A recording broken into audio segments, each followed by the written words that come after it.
Jim, how are you doing, my friend? I'm wonderful, thank you. I am so excited to be sitting down with you. I love mailbag time. This is fun. This is cool, yeah, because we're getting specific. Exactly. I mean, these are questions And I'm coming after you, Akron, Ohio. That's right. The next question's from Akron, Ohio. That's right. I used to be on the Fisher School of Selling, University of Akron School of Management Advisory Board. Really? Yeah. Wow. Yeah, I've got friends in Akron. There you go. So That's where Soapbox Derby is held. The big one. I did not know the that. big one, Akron, Ohio. Learning. That's a little bonus tip right there from Jim Cathcart. A little bonus fact. I love it. So today we're diving into this. This is a question that a Thriver wrote in, like you said, from Akron, Ohio. And I'm just going to read it to you. Here's what they say.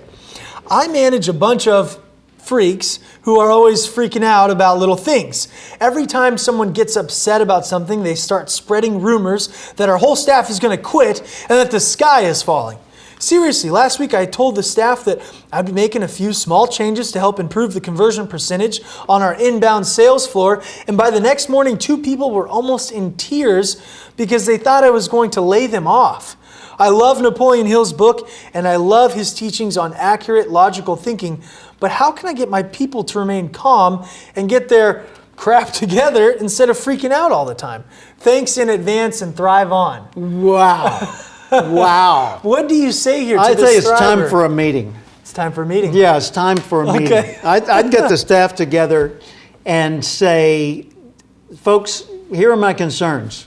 You know, this is something that's freaking me out, and I need your help. And then listen to them. Ask them, you know, tell me, what can I do? What can we do?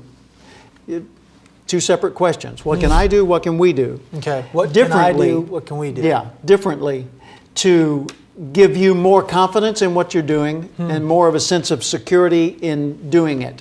Because, you know, I'm not here to make everybody feel like they have to behave, they have to perform in order to avoid losing their job. I'm here to inspire you to do your best and to help the maximum number of people that we can.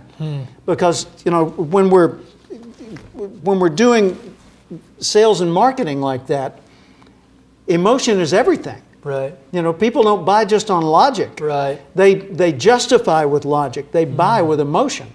And if the emotions are you're afraid and you're selling out of desperation, they're going to feel it and they're not going to buy.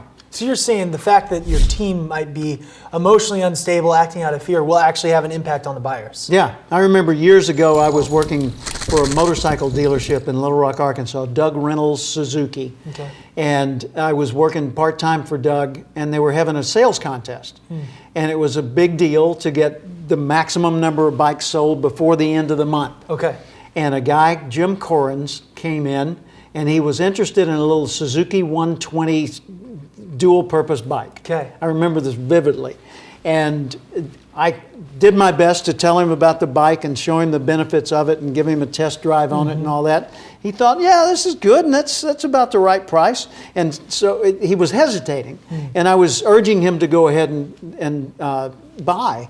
And he resisted, and I was using all the old power close techniques that they teach you, the old school of selling.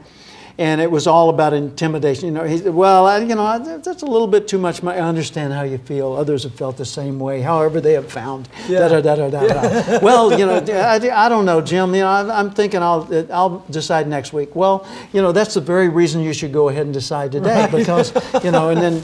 Well, let's just outline it here, So and these good. are the reasons to buy today, and So these are the good. reasons Yeah. not to. Okay, and here, these are the reasons too. Now, then you fill out the reasons not to. Right. Okay, and so You tried it all. All You tried it all. all of it, and he finally just said, "I'm not going to buy," Yeah. and he left. Now I felt like a failure. Well, I was. Failure on the task. Right. I failed to sell him a bike, and he was ready to buy. But I was overselling. I was selling out of desperation. I was trying to get the numbers for that month end. I was not trying to help him make a good decision on a motorcycle. Wow. And he could tell. So why are you selling? Why are you doing what you're doing? Look for every meaningful bit of what you do and why it would benefit someone else, think of your product, think of your service in terms of how it serves other people, what it's like to own or use that product or service.